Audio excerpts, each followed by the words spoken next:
Hey there, everybody, and how are you guys doing? Another episode here for Mobile Cup of Joe's What's Brewing. I am Joe here, the Mobile Cup of taking Alvie, the bearded barista's place for tonight because he joined the show for a couple times after his month break, then decided he was too good for us and decided to leave the show once again. So hopefully we do get him back at some point, maybe next week if he's not too busy then. But for the time being, Alvie is once again out of the show.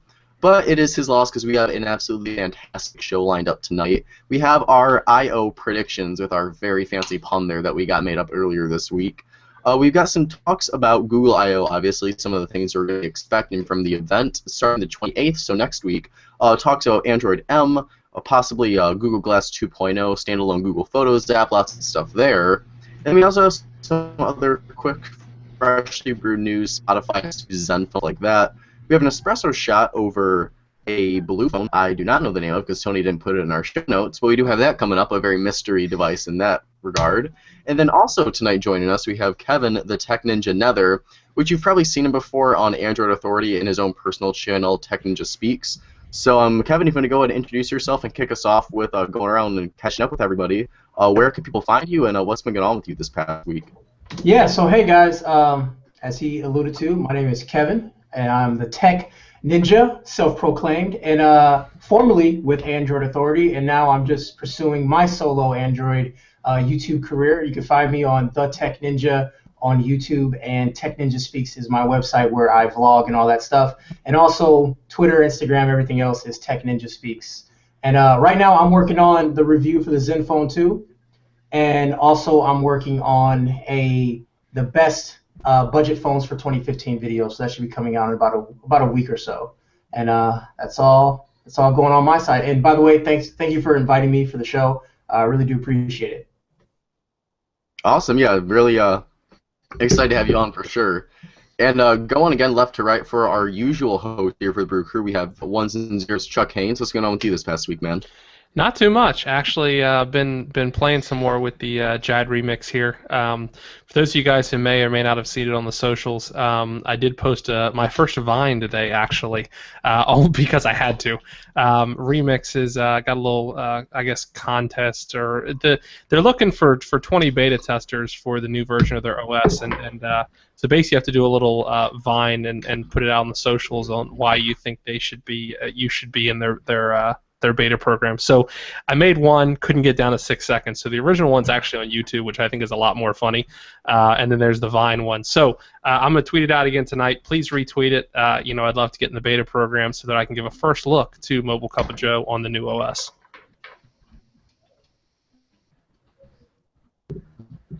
And I think we lost Joe. I didn't.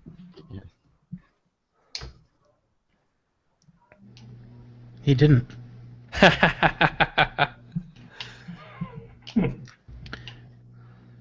You don't say. Well, I guess Tony, what's been going on with you? Well, this week, as you can see, we're in the new place now. So I'm not sure if you can kind of see behind me. This is I'm actually technically in the dining room of the apartment, and this is where my office is. That's the living room over there. Kitchen's right there, and then the hallway. We got 2 bedroom, 2 bathroom. It's really, really nice. So we got moved in there last Friday, and I was unlucky enough to miss apparently the show to be at. And I'm sure we'll talk about that in a couple weeks. I did get in the new. It's the Blue Studio C. It is Blue's first Android 5.0 device. The same specs you'd expect from most of the $100 Blue phones. 1 gig of RAM, quad-core, 1.3 gigahertz MediaTek processor, 8 megapixel display. Yeah, 8 megapixel rear camera, 2 megapixel front-facing camera. So I'll get a little bit more into that later on. But I've been playing with that this week.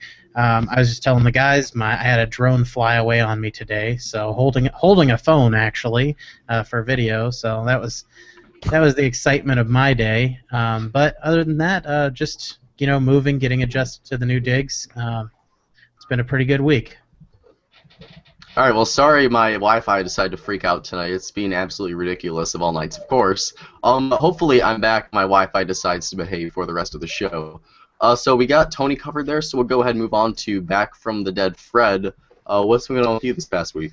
Hey, it's been pretty quiet. I've been playing with my remix tablet as well, which I got a little bit later than you guys, and missed the show last week as well, so I wasn't in on that conversation and whatever other mania went on the show.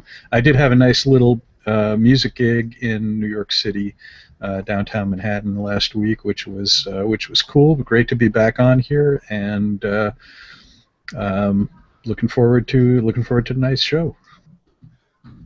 Very cool. So as for me, I've got like 2 weeks left of high school for my junior year, so really difficult. I mean, we're not doing anything, just finishing up final projects and exams and all that wonderful stuff. So it's been pretty easy, actually, not hard at all. It's actually been really laid back. But it is very difficult to go to school for like 14 more days when the weather is just like beautiful in Michigan right now.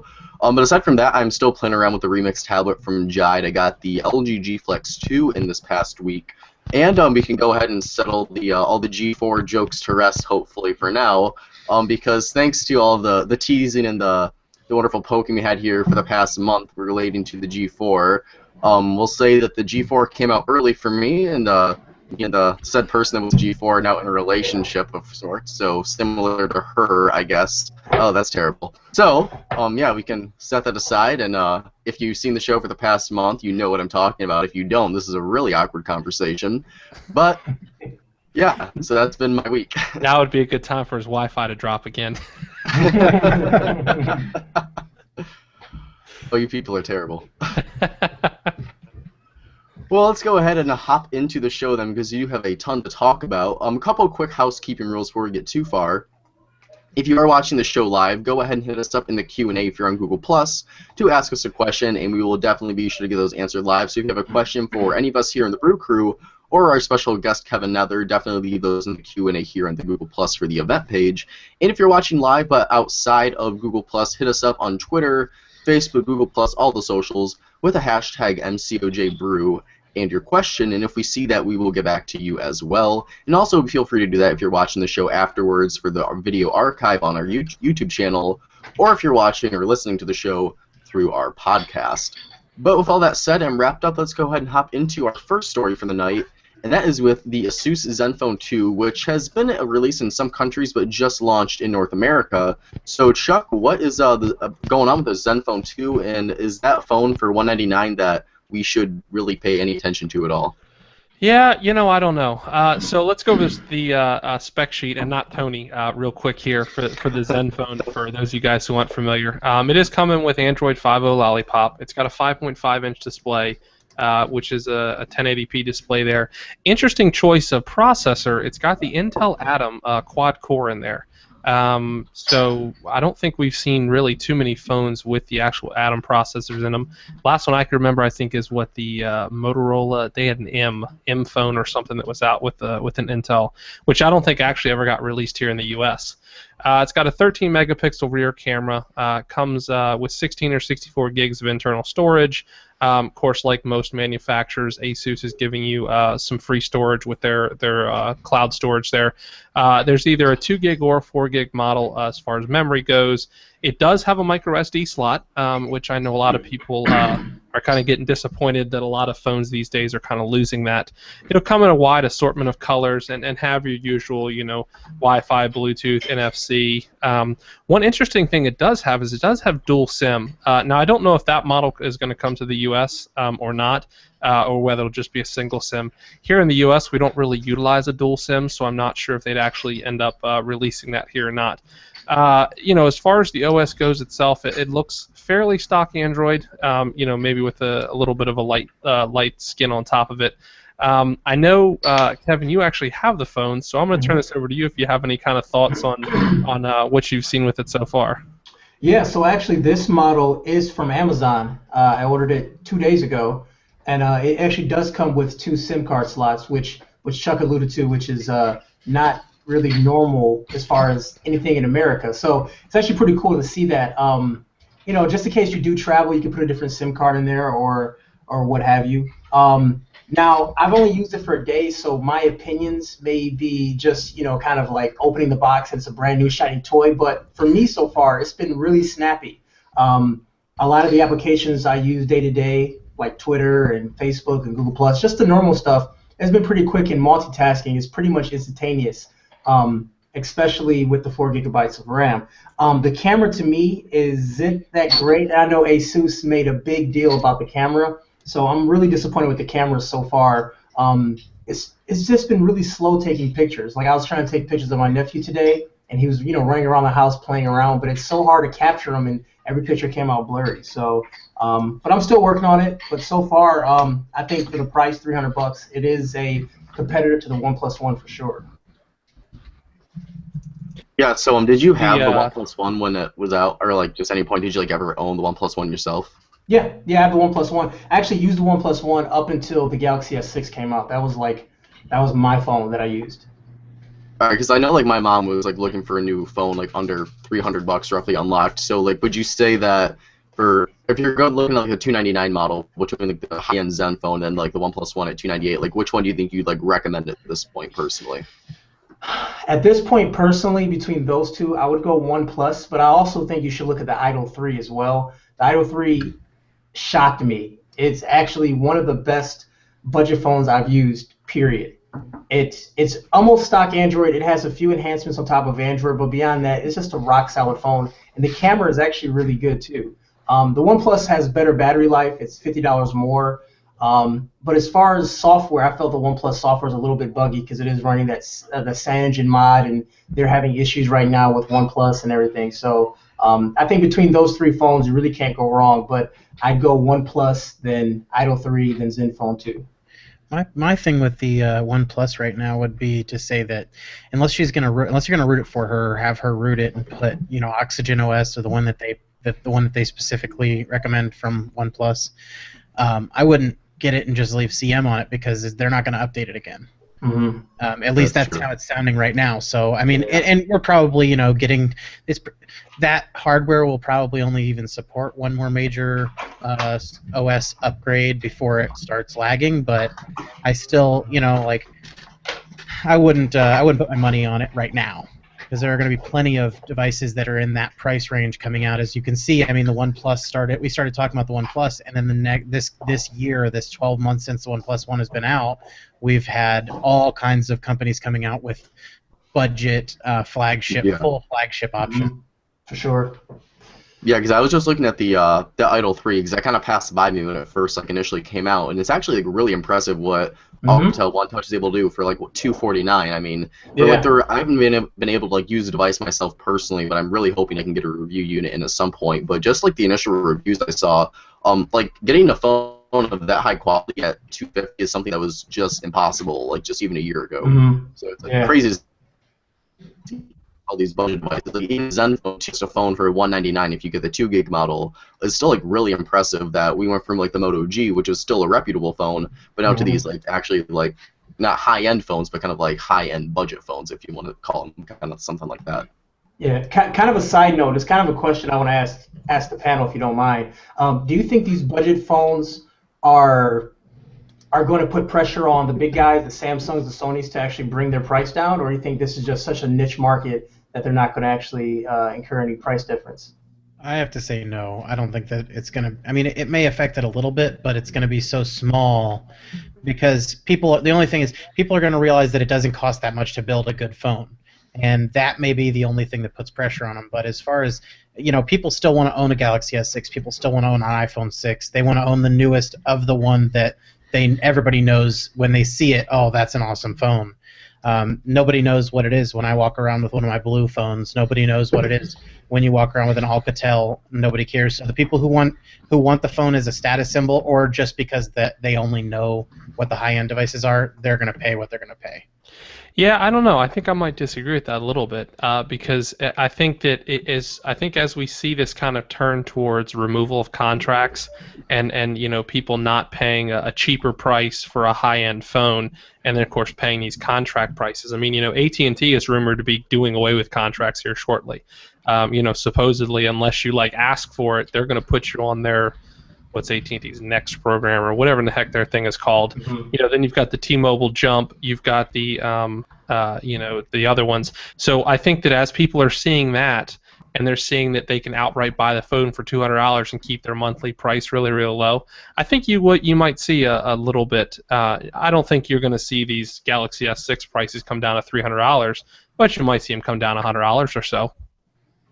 I think you've got to factor in a couple of things here. One is going to be the quality of budget phones. If you get a rock-solid phone at $200 or $250, then that becomes a little bit of a contender in the market, in contrast with, say, some of the crappy cheap Android phones we've been seeing.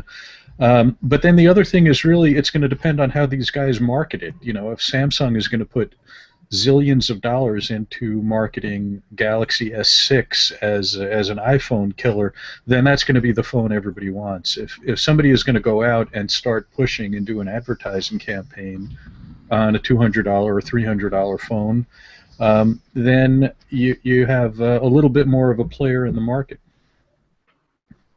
Awesome. Yeah, so definitely good talk there, but we do have a question in actually from Brandon Giesel, I hope. We do have actually a couple of questions from him. The first of those saying, for all of you guys that have the Jide Remix Ultra tablet, can you guys give an update on how you're liking and any bugs you're still facing? #remix on. So I'll take this one first. Absolutely loving mine still. So the battery issue was kind of killing me for a while. There was, you would not turn the tablet off, but let it go to sleep, and it would be dead 8 hours later. They did just come out with an update today. It seems so far for me to have completely eradicated that issue. I installed it earlier today, did my usual apps, let it go idle, and it lost nothing. It's deep sleeping now. It's looking good. So I'm definitely still liking it. As a matter of fact, I've got it sitting over here, so every time you see me turn my head, I'm actually looking at the show notes and interacting with people over here on Twitter and stuff. So I'm definitely still using it quite a bit. And definitely looking forward to getting into the beta and kind of seeing where this product's going to go. Yeah, for me, I haven't really noticed any major bugs. I know, I haven't downloaded the latest update that just landed today, so I'm hoping that does resolve my battery life like it was able to do for you. And then I know they did fix the issue with the Play Store where paid apps now show up as actually paid applications instead of free like they were doing for a while. Aside from that, though, my only real issue is that we still have the thing with Hangouts not updating or taking like 10-15 minutes to update your conversations that are going on. But aside from that, it's still running fast. I'm still multitasking without any lag or stutter and anything like that. So, honestly, aside from Hangouts, which is just an app I use personally, I still have no real issues at all with it. Except I did notice actually today, I'd show it, but my girlfriend's actually using it right now to do Twitter, so that's cool. But I actually noticed that on like the left-hand side, where kind of like the plastic edge of the keyboard like touches the side of the screen, this left bezel, when it's closed, there's actually like a not a crack, but maybe like a hairline scratch on the bezel of the display. And I actually saw people posting on the Facebook page that they were noticing that when the tablet was magnetically connected to the keyboard and it was closed with the keys touching the screen, they were getting like scratches on there or something. So it looks like it's a result from that because it lines up just right with the plastic on the keyboard. So it will be interesting to see if that's something that we see other users report, if it's just kind of a faulty design with the plastic being too sharp or just weak glass or just something like that. I'm really not sure. Well, but then again, that's more of a hardware issue too. Yeah.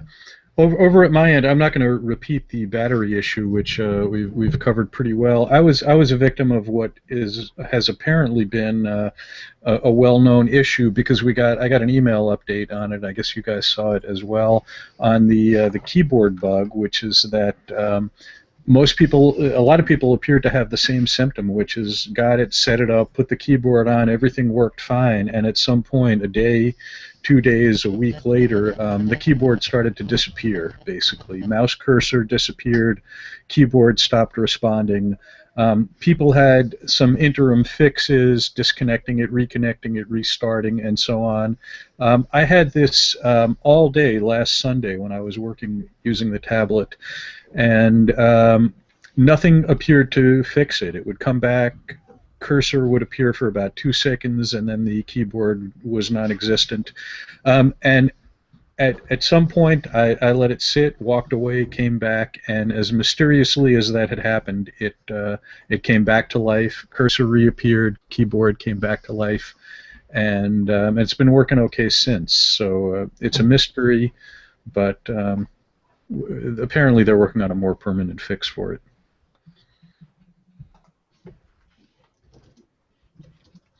Actually, like the keyboard was working, but I'd go to move the cursor for the mouse, and I'd reattach it and attach it, and the keyboard would be there for like half a second, then just disappear again randomly like that.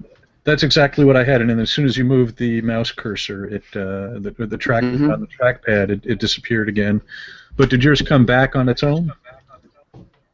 Yeah, it was weird. Just like I didn't do anything, but just after maybe 5-10 minutes or so, like it just came back for no reason at all. So. Hopefully, again, it's a first-gen product, first-gen OS, so of course there's going to be bugs and issues of stuff like that. True.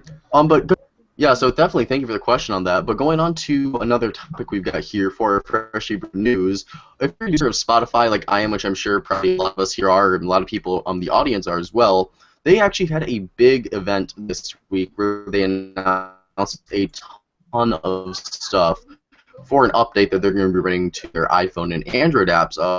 Hopefully very soon.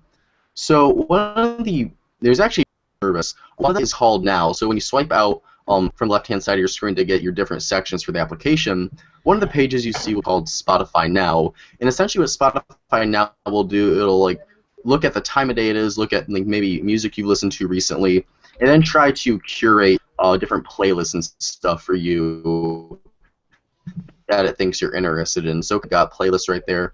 But with Now, they're hoping to actually be able to like look at what you're listening to and kind of curate it based on your interests and the time of day and just different things you're doing within the application.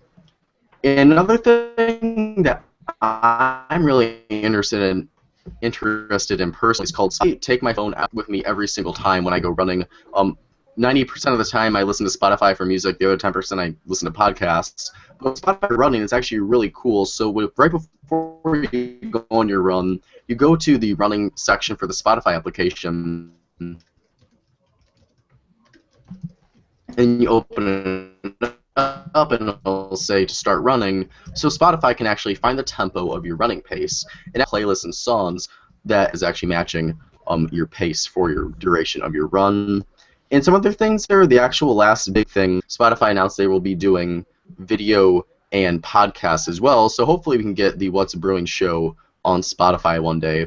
So it's kind of Spotify's way to get into the whole entertainment market, so going away from just music solely and then going to kind of video podcasts, focus in fitness with Spotify running, and a bunch of stuff like that. So do you guys, any of you here have Spotify and you interested in this update? You excited to turn into an entertainment company, or do you wish they kind of just focus solely on the music side of things?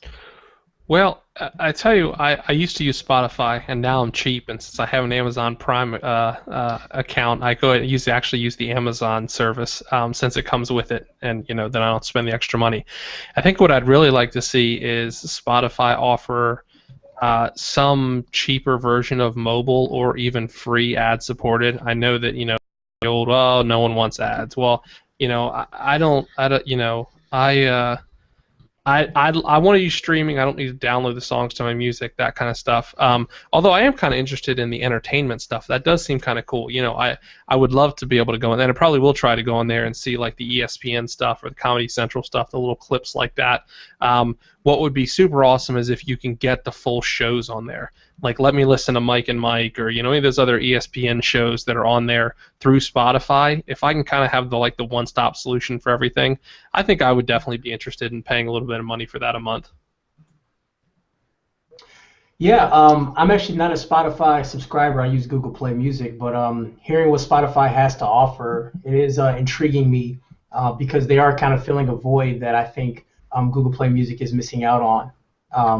And also the running tempo. I just think Spotify, I think they're thinking outside the box and providing, just different solutions that people aren't thinking about. And so I think that's big. And also integrates with the PlayStation 4 as well. So while I'm playing games, I can then play my playlists and things that I've used on my computer or on my phone. So I may be switching sometime soon.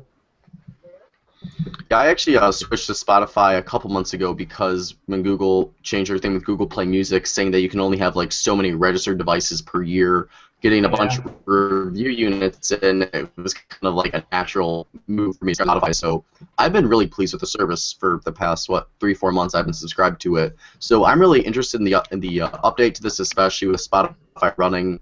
Podcast is kind of a natural progression to that. I'm not sure if I'm really super pumped they're going into video. But just think it's kind of the way Spotify had to. They got to enter new markets that they weren't hitting before to try to just expand their business, and they're a company, so they're going to do anything that can make them money. So just kind of something that was going to happen sooner or later, whether you like it or not. Now, do you think Spotify price? Did they mention anything about their price going up, or are they going to have different tier plans, one for audio, one for video, or is this going to be a one-stop shop? From what I heard, I didn't see anything about this like costing more. It looks like, from what I was able to read from their release on their website, it looks like this is just a sole update to their application. So if you're just a normal subscriber to Spotify, you'll just get all these features added just through like an update through like the app on your iPhone or Android device or something like that. Cool. All right, so it looks like we do have another thing in the chat here about Adobe Photoshop Touch. I know Tony wanted to touch on that before we get into his espresso shot review. Yeah. So let me pull up the actual news article. I should have had it up already. So sorry to all the listeners here. Adobe Photoshop is going to be, let's see, discontinuing Photoshop Touch and releasing 3 new capture apps. So now, the reason that I wanted to talk about this is not because I care at all about these capture apps. I don't want new apps. I actually like the entire suite of the Adobe apps that came out with Photoshop Touch, with the initial tablet apps and Ideas. I can't remember the names, but I did enjoy each one, and I ended up purchasing Photoshop Touch for tablet for $9.99 and for phone for $4.99. So I bought both of them because I like it so much. I want it on my tablet and on my phone, and I use it daily. I use it for Swappa, so everybody who uses Swappa out there, you've seen the device listings, and we have the little stock image at the top of the listing just to show you which device it is. I've made almost all of those images, and I make them in Photoshop Touch. I find a stock image, and the tools that it has to be able to select the background completely and remove it and turn it into a PNG file with no background. The tools are amazing, and I can make one of those images in about 45 seconds. But the fact that they're discontinuing it is really, really making me upset because, like I said, I didn't just spend $1 on this app and then I can kiss it goodbye. I spent $15, which for mobile apps is a lot of money, and I've invested in it, and I actually use it every day. So I feel like I'm somebody who they should be catering to because I am using the product every day. I have an Adobe account. I store things on the Adobe account. I don't use Photoshop for the computer, but that's because the Photoshop Touch for the Android is so good. I mean, I have edited pictures, and everybody, I don't know if they're just stroking my ego, but they all say wow when I show them that the way I've edited the photos and done some complex photoshopping. So I really enjoy the apps, both of them, and it's really, really upsetting as someone who uses it, as I said, daily. It's upsetting to hear that they're not going to be supporting these anymore.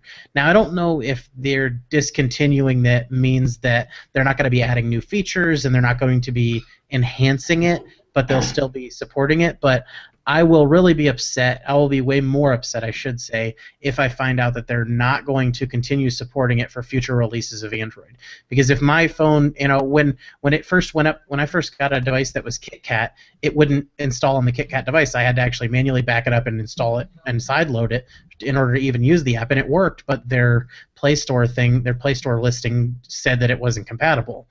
So if I have to keep doing that, that's okay. It's not a big deal. But I really hope that they do at least have a team who's updating it just so it works with new versions of Android. Just to briefly touch on what they're replacing it with, they're replacing it with Color CC, Brush CC, and Shape CC. So these are going to be several different things. And like I said, the reason I wanted to mention it was not to talk about the new apps. because I'm so mad at them that I'm not going to be using any of the new apps. I mean, why would I invest in more of your apps if you're just going to drop support on them and I'm not going to be able to use them in the future? Like that doesn't make sense to me. So this story is not about talking about Photoshop or Adobe's new selection of apps. It's about talking about how I probably will not be using any more Adobe depending on the way they handle this, Photoshop Touch issue here. So I'm a little upset about that if you can't tell, but that's all I really have to say about it.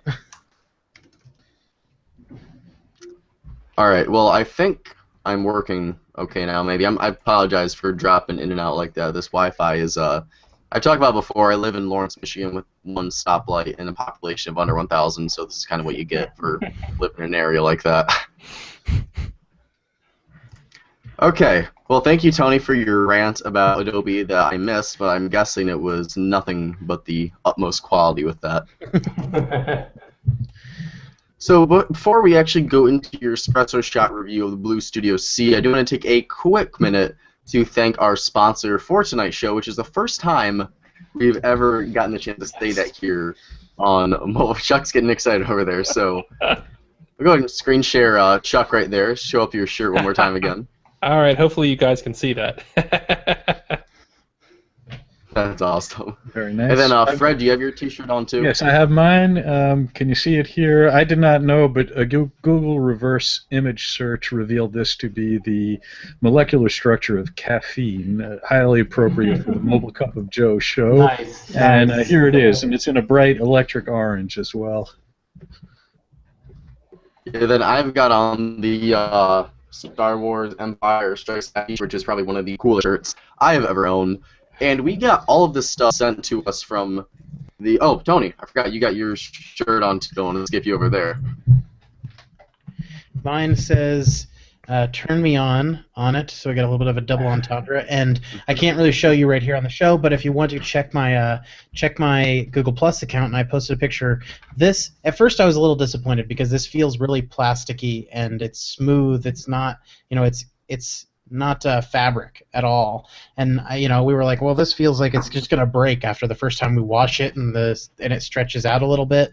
And then I walked into my bedroom and it was dark, and my wife said, "Hey, your shirt's glowing." So we went out and checked in the bathroom where it was pitch dark, and sure enough, it glows green in the dark. So it's glow in the dark shirt. That's awesome. Nice. Yeah. So that fact alone, even though this may the phrase on it may have been a little bit of a deterrent for me to want to wear it in public, but that alone will make me at least find a place that I will wear this.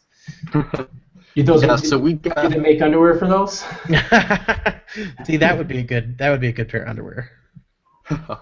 Oh God, we'll give them product ideas right there. But yeah, we did all of these awesome shirts here from the folks over at somethinggeeky.com. They've got a ton of clothes on there, ranging from Avengers stuff, StarCraft 2, Angry Birds, Mass Effect, Star Wars, Marvel, even Bitcoin swag if that's your type of thing.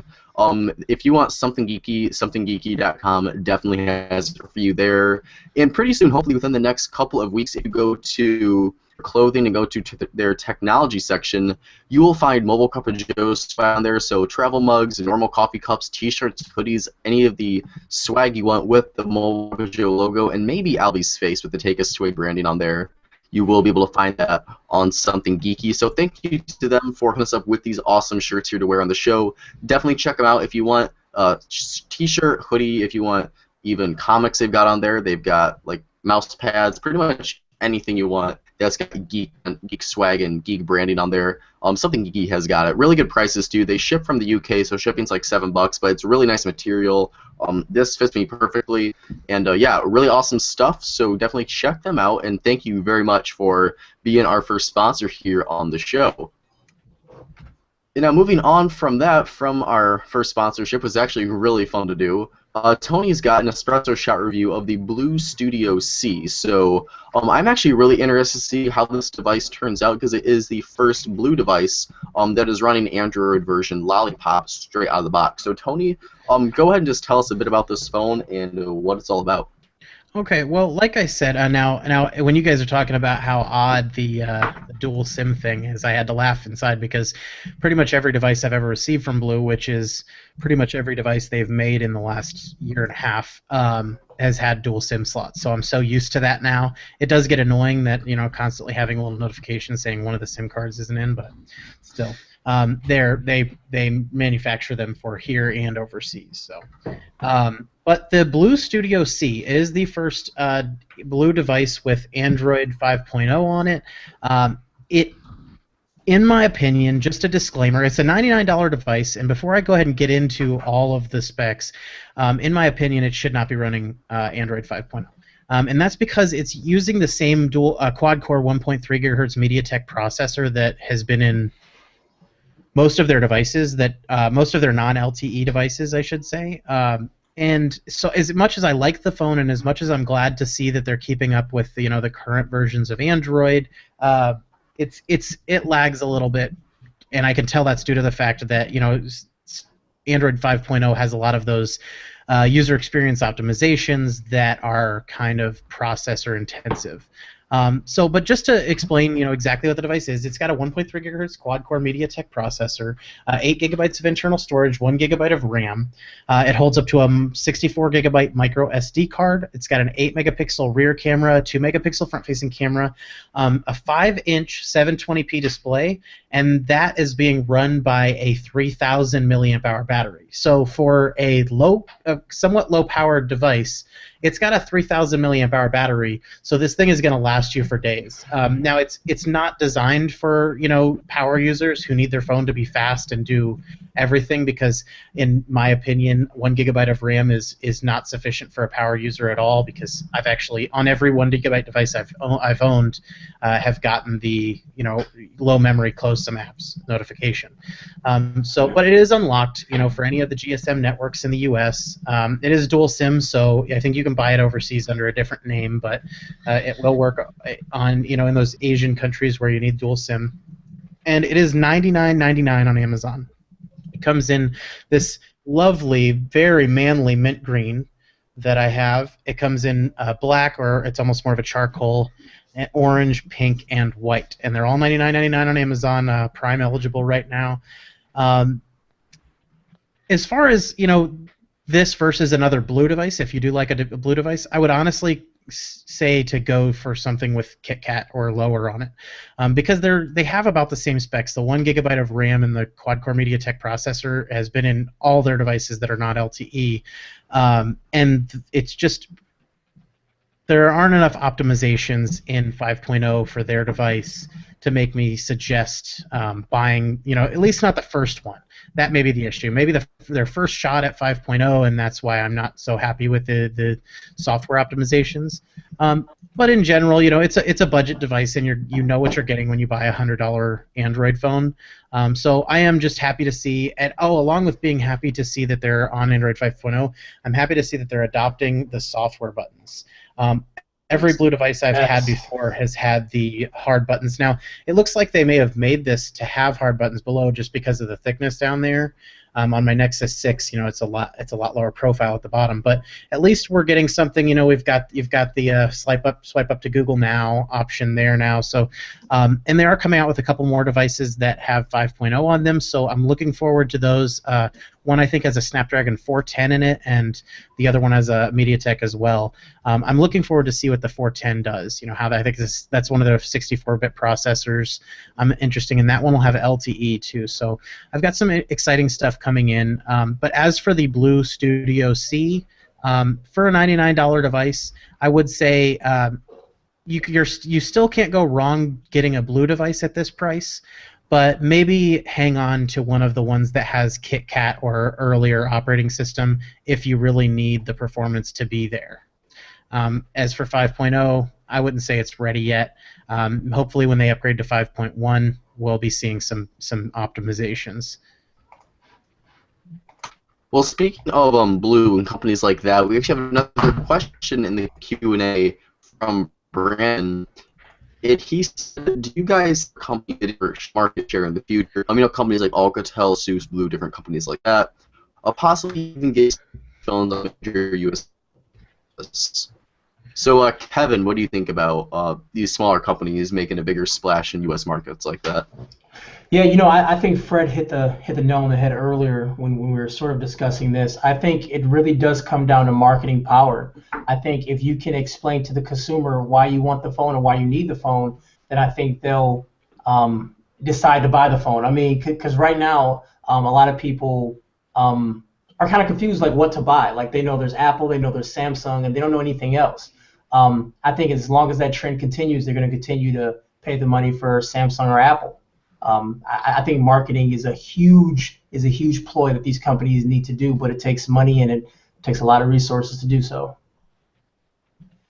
Yeah, absolutely. Like, you see so many people have iPhones, so many people have Samsung Galaxy S6s, but it's because Samsung and Apple know how to market a smartphone. So I know like they released a couple phones that were available for purchase at Best Buy, which is a pretty big move, I thought, for them. So I think Blue's been in the market for a couple of years now. They've really made it known that they've got a lot of phones they can make for a pretty cheap price. So I would say personally, if we see any company really start to do that, it would be Blue. Might be one of the first ones. And then we also talked earlier to the Alcatel One Touch Idol, which is actually getting a retail release very soon.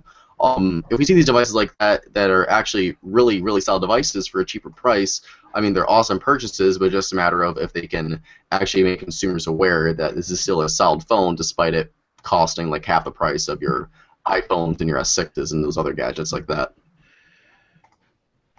Marketing is the huge part of it, and that's really the main thing. It does come down to marketing and how much money you can put behind it. But for certain things, you have a grassroots movement.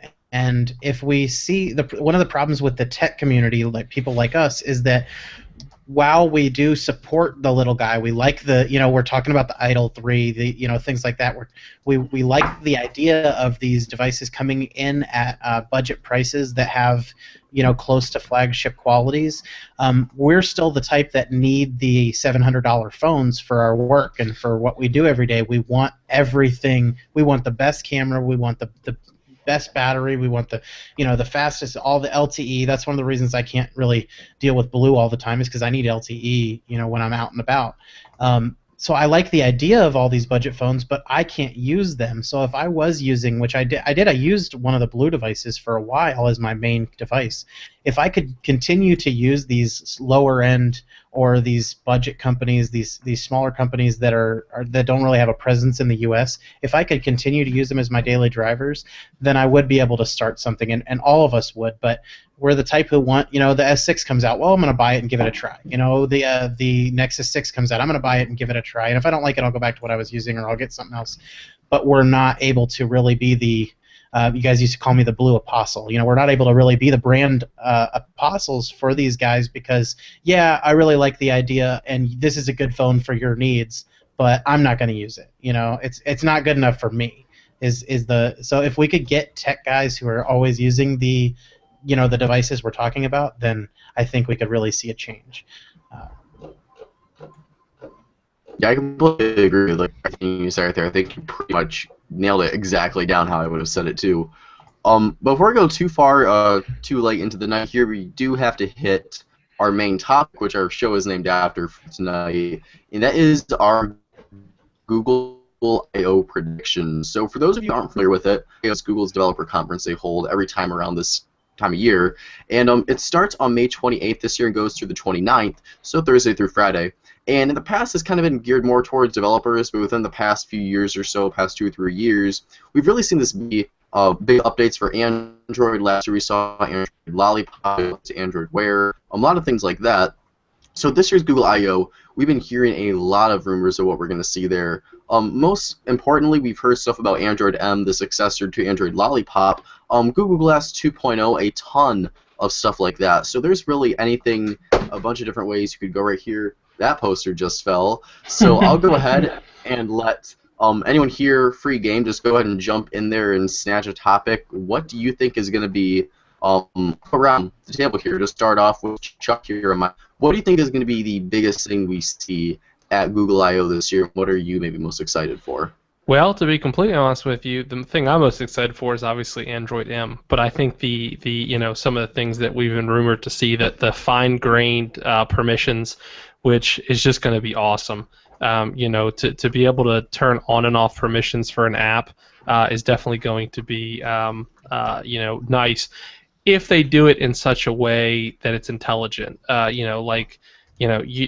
apps, they need location for whatever reason, or this, that, or the other thing. As long as they make it so that the average user can use it, and they're not just going to start, turning off permissions and then complain the app doesn't work correctly. So it's kind of a double-edged sword. So I hope they do it correctly in such a manner that it gracefully degrades.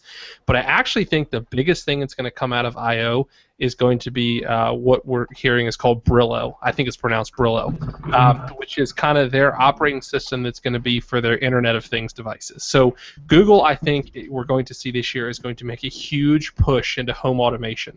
They've already bought Nest, so they already have one company there, and there's two other companies they've bought, although I can't think of them off the top of my head, that deal with home automation. I think you're really going to see Google make a huge push into home automation this year, and I think that a lot of the focus you're going to see at Google I/O is Android, Brillo, Android Wear, and how can you write one app and take advantage of all these things? Because that's kind of really, it is a developer conference. I do want to remind people that it is a developer conference, so you're not going to see, you're going to see some cool stuff, but don't expect like huge products and things like this. But I think that you're going to see the Android M, the next iteration of that, and then really the integration with this home automation stuff. And I'm not a home automation person yet, but I'm kind of getting excited the more things that I hear. I definitely think it's something I'd be interested in trying out, within my house. I actually hadn't heard much about that personally, so that would make a huge move for Google. Like you said, they've already made apparent they're buying these companies that they want to go into the market of smart home automation, things like that. So if they do that, that could be a really successful thing, because right now home automation, there's like 50 different ways to do it. So we have like one really solid unified way like that could be a big leap in the whole home automation market as a whole. So what about you, Fred, going left to right here, back from the dead? Fred, what's something that you've been hearing from Google I/O, or something you've got in your mind that you'd be really interested in seeing from this year's conference? Well, somebody here in our chat over the course of the week was suggesting next version of Glass, and I don't know if this is the time for it, but it seems like the time is ripe. The Glass Explorer program ended. Google assured everybody that no, we're not done with Glass. We've just ended this particular phase, and Microsoft has upped the ante with HoloLens on the horizon, and I'm interested to see where Google goes next with that. I don't know if it's going to come out at I/O, but like I said, Microsoft has really raised the bar by introducing some really cool augmented reality features in HoloLens, and Glass, by comparison, was pretty primitive. So Google, with all that they're doing in the AI realm, it'll be interesting to see what the next level is there, and I hope we get some indication of that next week. And then, of course, we've got the question that everybody has been kicking around, which is, what is the letter M going to stand for? I know marshmallow. I think is the most popular one right now that people are. Is that the front runner? I think that is. People were kicking around Malomar and M&M, and I hope they don't go with another. I hope they don't go with another brand name or a trade name. And my son, when we were eating dinner just before, suggested maple syrup. Yes. Canadian Android. What? Well, did you did any of you guys see that the Kit Kat is apparently rebranded as like the YouTube break bar now? Yeah, I saw that. That's funny. Yeah. I hope the name isn't another partnership like that, but then I saw that and it made me worried that maybe they're going to do something with Nestle again or something like that. Milky Way. Milky Way, there you go. Andrew and Milky Way. They could do that. That's actually a pretty good. I haven't heard of that one, but that's a good one. Calling it right now. Well, you're next in my lineup here for going left to right now that you're talking anyways. Now you've got your opinion for Android Milky Way out there. What else are you looking forward to this conference next week?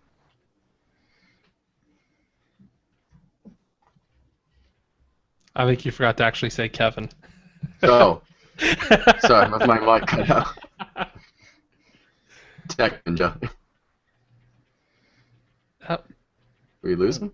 we might have lost Kevin. Oh, someone else is in. Maybe internet in Michigan is just terrible tonight. All right, well, going to Tony, who's in Ohio, so hopefully this wave of crappy internet isn't affecting him. What are you looking forward to this conference? My internet better be good because Time Warner Cable just told me that I was never getting the speeds I was paying for because my modem wasn't updated, so it's updated now. Well, let's see. Unless Google introduces a what's the word I'm thinking of? An actual consumer version of glass for the under $500 price point, I could give a crap about a second version of glass. But that's because I've messed with glass, and all it is a head-mounted camera with a neat little display. I'm sorry. It's so cool. I mean, like it's cool. I mean, honestly, I wish that I had something like that when I'm out trying to get a video of flying drones, because I don't care about the quality of the video. I just wanted to be able to record it, stuff like that. But no, I would not pay $1,500 for what it could do, for a head-mounted low-end Android device. But anyway, so glass doesn't really concern me. I am interested with the new version of Android, as always. That's the main event there. I'm interested to see if they do any cool things the way they did with the announcement of glass with the parachuting and stuff like that. That's another thing I'm interested to see. Of course, I'll watch through it all. But in general, Google's going. I think we're going to see kind of a calm year at I/O this year. There will be some cool announcements, but most of the cool announcements are going to be things like, "Hey, we're moving more into home automation, so next year we'll have some really, really cool stuff for you," and stuff like that. So, I don't really have any predictions, but I am excited nonetheless. I can't wait to be at the I/O watching party, as I am every year. I know, so I was actually looking up, and I think there's one in Grand Rapids, which is about an hour and a half drive away from me, so that'd actually be really fun to go to one of those. I haven't been to one before. That'd be a really fun time to go to something like that. We always do a hangout with a bunch of the people on Google Plus who don't get to go, so. Yeah. Well, Kevin, now that you're back and decided to join us, yeah. What are you looking forward to for I/O aside from your prediction of Android Milky Way? Yeah, well, there it is, Android Milky Way. No, I am excited about Android Brillo because I always said that I don't think home automation will be a real thing until there's like an out of the box solution where you can go somewhere and buy something and now have home automation. I think we're piecemealing things too much right now.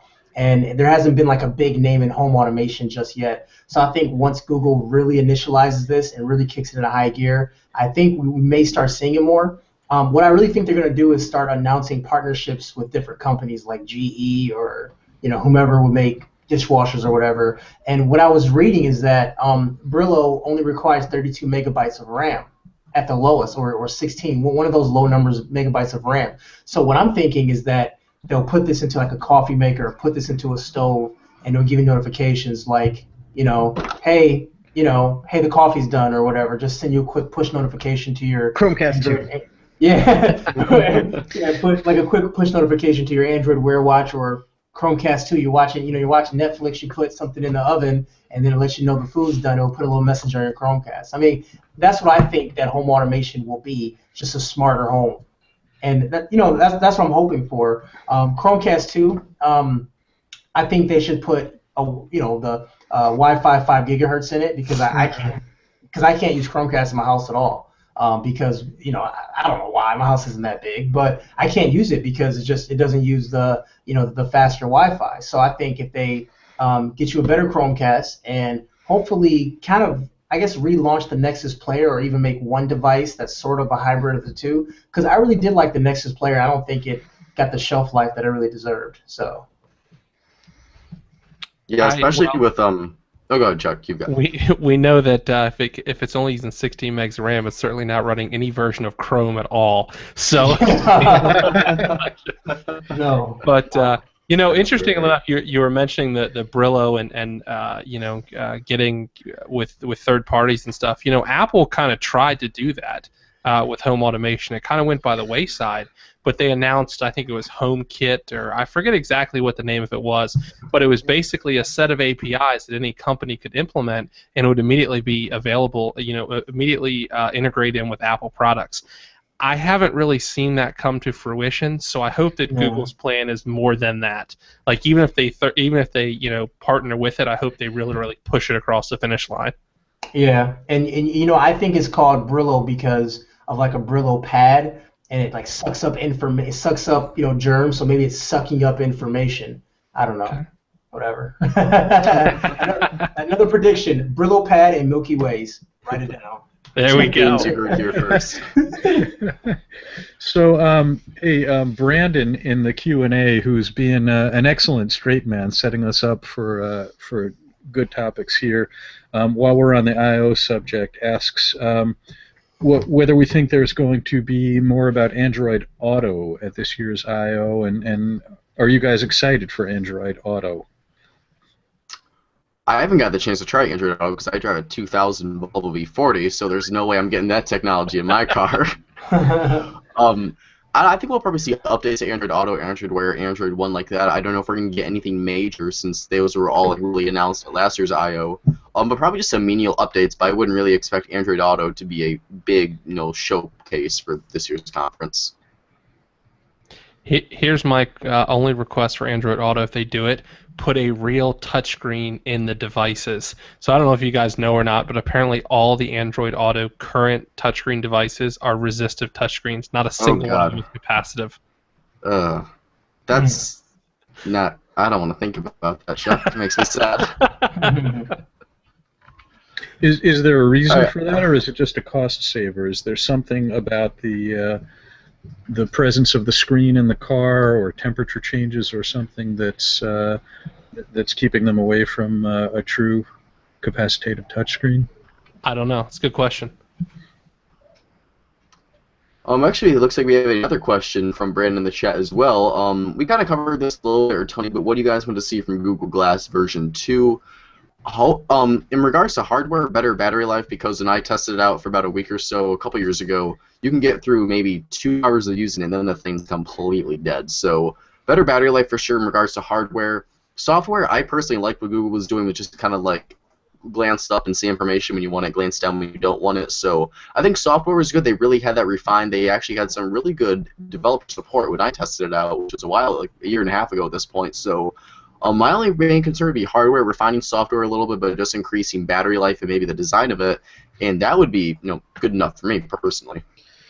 I want to see a new form factor. I think no offense to any people who use glass out there. I have some friends and some coworkers who use it daily, and I just think that it's one of the stupidest looking things you can possibly. I mean, it's like wearing around a giant Bluetooth. If you were to put a Bluetooth that's this big on the side of your head, like a single side of a Beats headphone, that's what that looks like to me.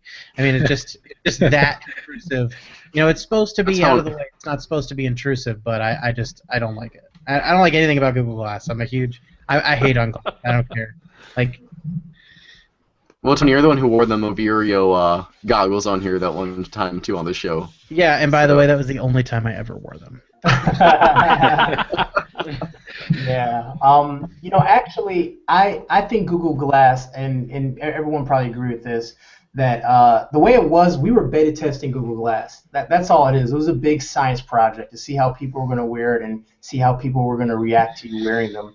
I really think Google Glass is going to be made for professionals. So, for example, integrated technology into the firefighter's mask or something like that, so they can see where they're driving in the car or something like that. I mean, I think right now this is just a prototype and beta type of Google Glass, and I think eventually it's going to turn into something more integrated into different things that we use every day. So I just think this is just going to be another refinement on top of it, try to make it sleeker, try to make it a little sexier. But I think the end result is going to be something bigger than just us wearing it on our face. That's just my guess. Well, yeah, plus, too, with Android Wear, if you're essentially doing the same things on your watch you can do with something on your face, they're going to have to implement that into, more practical designs where if I can get something on my watch, it does pretty much the same thing that Google Glass does. A watch is much more conspicuous and a lot more publicly accepted than wearing like futuristic technology goggles with a camera on your face too. So. Yeah, I mean, you know, a surgeon wearing it during surgery so he can record on what's going on and upload the data elsewhere, or, you know, record it for later so he can use it for training. I mean, just, you know, practical uses like that, I think that'll be the end result of Google Glass. Yeah, so for me personally, for Google I/O, I definitely am interested to see Google Glass like we talked about here for a while. I don't think we're going to see it, but I would love to see some sort of update to Google Cardboard. I mean, you can't really update the hardware of something like this. I don't know what you change. Maybe make it a premium cardboard or give it a different color or something. But I would like to see Google, though, like maybe like put a bigger focus for like, or try to encourage developers to make more content for it, because this is like the best. I cheaped out or fancied out and spent like $20 to get a pre-made version of this, but I would really like to see more developer support for this, because there's actually some really good content on there. I know Fred actually did a piece about some like kind of like virtual movies and stuff that are being made for it, like World War II movies and concert and stuff you could view right there from Google Cardboard. So there's already been a lot of really cool applications made for it, like games, Google Maps, and things like that. So I don't know if Google is really still worried about this too much. Like, it was just kind of a fun thing, what, 1 year ago? So, or 2 years ago, I don't know at this point. But I would like to see some sort of update for that. Then, of course, Android Milky Way.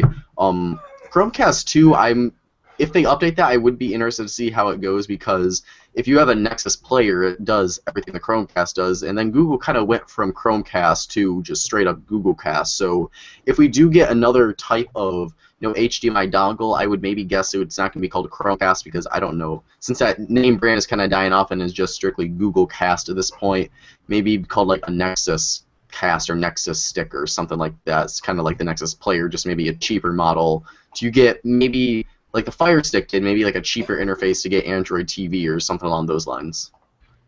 But aside from that, yeah, another thing, maybe Project Aura, if that's Google still behind that, the modular phone where you can put in different pieces of your phone and really customize it like that. I don't know, I'm not really holding my breath that we're going to hear a lot about that there.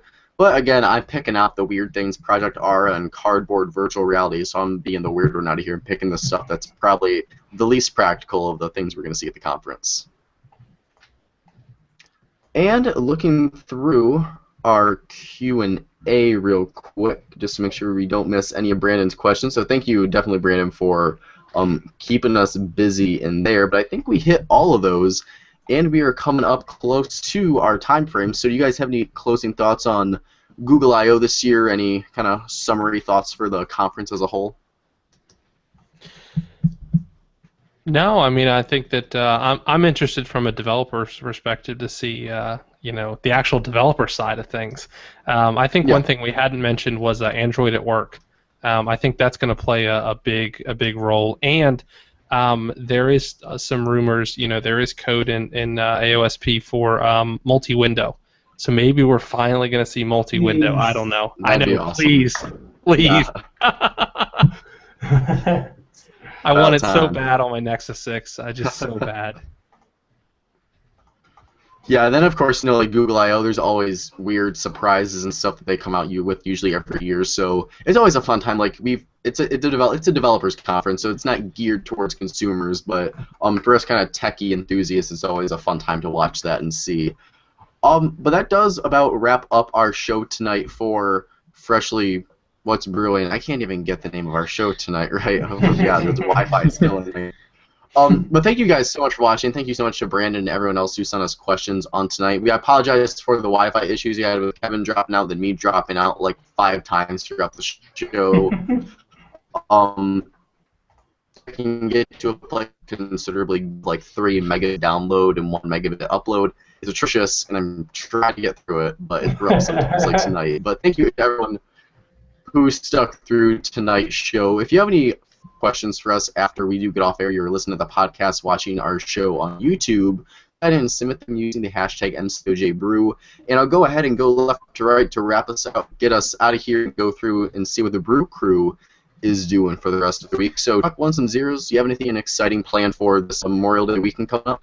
Oh, not too much. It's been raining for, I think, going on 3 weeks straight now in Kansas, and continues to be this weekend. So, I don't know what the sun looks like anymore. So maybe the sun comes out at some point in time next week, I'll get to actually do something.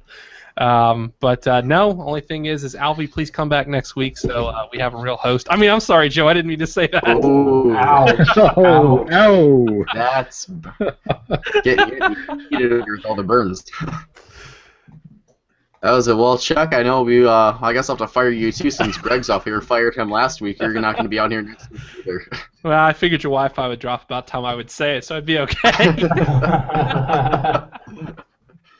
Well, I'll go to a host, guy in Brew Crew I actually do like. Fred, what's going on with you this weekend? Let's see. Mostly laying low. Sunday, however, I've got another little music event. I was invited to go and sit in with my friends Carol and Aldo, who have a little acoustic act known as Little Sparrow, and they're playing, and I'll be joining them at a place called the Clearview Vineyard up in Warwick, New York. It's a nice little vineyard and winery up there, and they've got a little kind of gallery set up as well. So we'll be doing that on Sunday afternoon, which is a nice little thing. And while I have not gotten my hands on a G4 yet, my friend over at Sprint just informed me at the end of the day that they shipped out the I believe it is called the LG G Stylo or Stilo, if it's like the French pronunciation, but whatever it is, it's a large-sized. It's a kind of a budget. It's an interesting device. It seems it's kind of a budget-priced, scaled-down spec phone, but a big screen. I think a 5.7-inch screen with a stylus that may be being planted as a sort of budget competitor to the Galaxy Note. So that's supposed to be arriving here on Tuesday. So hopefully I'll be have some impressions of that by the next show. Very nice. Hopefully I can actually talk about this G Flex 2 after I get some more time with it. So have a good old LG discussion without Chuck next week. So going on to our special guest here for the night, Kevin the Tech Ninja Nether. What is going on with your world this coming week here? Yeah, so just working on some video, working on the Asus Zenfone 2 review, and eating some ribs, man. My dad is a veteran, so he makes an excuse to eat ribs all the time. So we're gonna hang out, eat ribs, do a little barbecuing, and just enjoy some good time with the family. And also, I have a show as well on Sunday. It's called Tech Talk and BS, and it's going to be an interesting show because it's me, I'm the host, and my co-host is a guy from Scotland. So we make an interesting duo, and it's going to be a real guest-heavy show. So we're going to have guests every single week, and we're just going to hang out, talk about some tech items, and whatever comes in. We're going to take random questions from Twitter. It's just going to be a fun little half-hour show. So if you guys can check it out, that'd be great. And that's it, man. Just once again, guys, thank you for having me on the show. I had a lot of fun, and I'll do it again anytime if you invite me. All right, awesome. Yeah, definitely a really good time to have you on, despite the internet issues going through Michigan right now. Yeah, I blame it on your gerbil. Your gerbil stopped running as fast. So Well, I can't fire you. You're not on the crew, so I'll take that. We'll go on to Spec Sheet Tony over there with your Turn Me On, very seductive T-shirt. What's going on with you this week? Oh, nothing. I don't even have any plans for Memorial Day yet. So hoping to, find some ribs also this weekend to eat, or at the very least cook some sausages on the grill. So we'll see. Next week coming in, I've got a couple new Blue devices. I don't know if they're gonna be coming next week. I don't know if they're shipped yet. Sometimes. We'll see though, and they're not even press released as far as I'm aware. So I'm very excited to be getting those. One of them is LTE, so that's a rarity for Blue. I'm excited to check that out and see if we can't get some more budget options that we can plug and not use ourselves. Turn Me On McAfee teasing us with devices he can't talk about. Yeah, but that's about it. That's right, with me right now. Sorry. Nice. Well, I'm just gonna talk about my week because, yeah. As for my week, though, coming up here, Not too much. I've got a cookout at my grandma's house. We always have a huge family gathering, cooking brats and hot dogs and all that good stuff. So, lots of stuff there Monday. But aside from the rest of the week, Saturday and Sunday, I don't have a lot planned. Hopefully getting my unboxing video of the Giant Remix tablet on the channel filmed like almost 2 weeks ago now at this point. So that'll finally be getting on the channel now. If you haven't checked him out yet, Alvie published his video review this week of the HTC One M9. I published my review of the Samsung Galaxy S6, and Tony published his review of the BlackBerry Classic. So if you haven't got a chance to check those out, all of the videos are on the YouTube channel right now. And then the written reviews for the Classic and the S6 are on the website as well. So definitely give those a check out this week. Lots of good reading and video watching. They're really awesome reviews. So definitely good stuff there. And again, once more, thank you very much for Something Geeky for these very awesome shirts that are very geeky for all of us here on the Brew Crew to wear tonight. And that about wraps it up here for our show of What's Brewing. Thank you for sticking along with all the internet issues. Thanks again to Kevin, the Tech Ninja Nether, for joining us tonight. And we'll see you guys here at 9 o'clock p.m. Eastern Standard Time next Friday for another show. So have a great night. Have a happy Memorial Day weekend. And see you guys next week. Good night.